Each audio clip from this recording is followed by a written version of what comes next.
I'm Alana, and you're watching Button Bash. The creative director of Dragon Age Inquisition, Mike Laidlaw, has given away a few details about the game while responding to fans on Twitter. What a nice guy. According to Laidlaw, the game will have no DLC characters at all, unlike Dragon Age 2.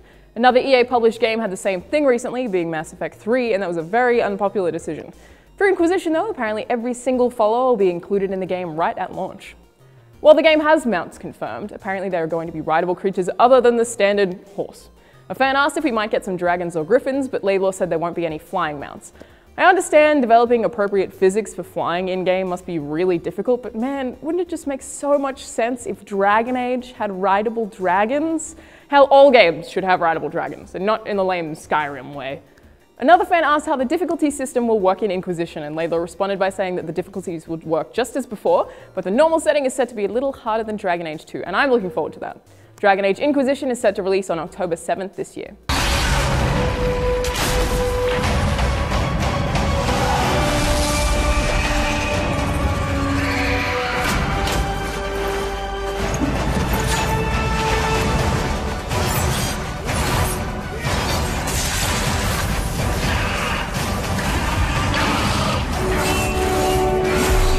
You will break.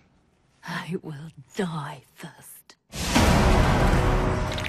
During Nintendo's annual shareholders meeting, President Satoru Iwata has been re-elected to the board of directors, despite his approval rating dropping from 92.9% in 2011 to 77.3% last year.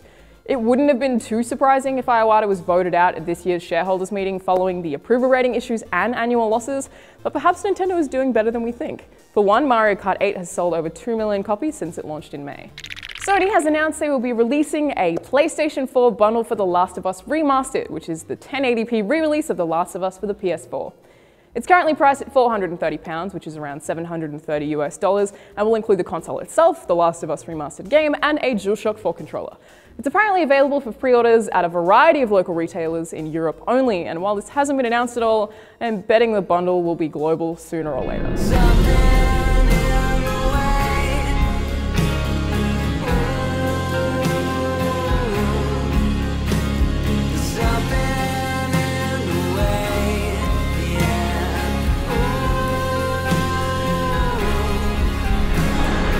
The popular animated series The Legend of Korra, which follows after Avatar: The Last Airbender, is getting its own video game.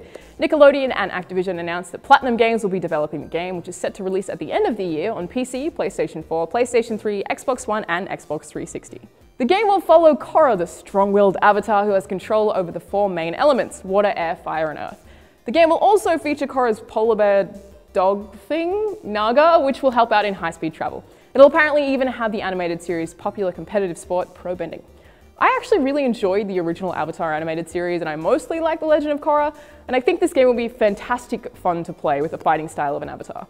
I have some really high hopes here.